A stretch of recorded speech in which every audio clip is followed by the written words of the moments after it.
La ville de Pont-Sainte-Marie a eu de très nombreuses transformations dues à l'histoire. Et justement, sous le regard de Claude-Nicolas Dupont, le grognard de Napoléon, nous allons voir cette évolution. Et croyez-moi, en 1815, le passage de l'ennemi n'est pas passé inaperçu.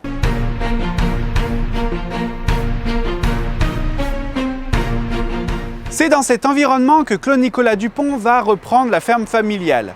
Car ne l'oublions pas, la ville de Pont-Sainte-Marie regorge beaucoup d'agriculteurs, de métiers à faire débat ou encore dans le secteur des chevaux.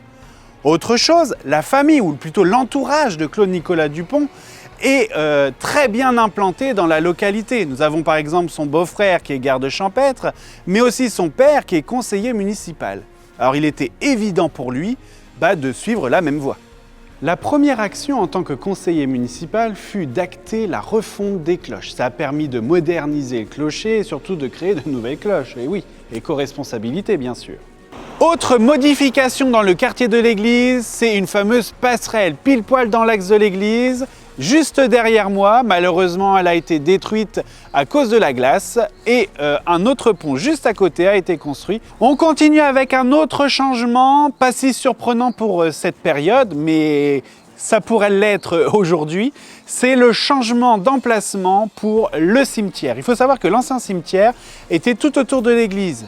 Bien évidemment, par manque de place, on a dû le changer dans l'emplacement actuel. Une autre évolution pour la ville de Pont-Sainte-Marie, sous l'ordre bien évidemment du conseil municipal dont Claude-Nicolas Dupont faisait partie, c'est la construction du pont des Quatre Ormes qui enjambait le canal du Labourat, le canal de décharge, c'était son véritable nom. Malheureusement, pour cause d'axe principal, on a dû le démolir et en créer un autre que les habitants appellent toujours le pont des Quatre Ormes. On retourne très rapidement dans l'église où il fit deux inaugurations, l'orgue et la procession du chemin de croix.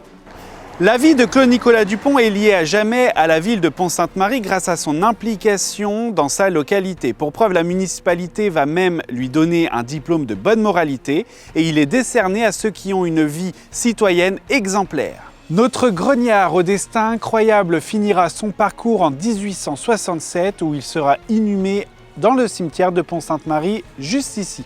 Il laissera une ville florissante qui sera le remercier grâce à la reconnaissance publique. Donc la ville de Pont-Sainte-Marie entretiendra cette sépulture éternellement. Et je vous laisse en compagnie de Christian Coste qui va nous expliquer justement ces fameuses symboliques. Dans la pierre, le bas-relief symbolise l'esprit et l'engagement du soldat pour son pays.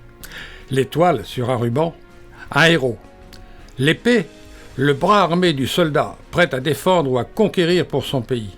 Le fourreau, choix de la tolérance ou de l'intolérance, car le fourreau protège du tranchant de l'épée. La présentation du fourreau et de l'épée croisée, l'absolu de la mission, vaincre ou mourir. Le lien assemblant l'épée, le fourreau et les décorations, la fidélité et la reconnaissance à l'empereur. Les feuilles de chêne et de laurier, les honneurs dus aux héros.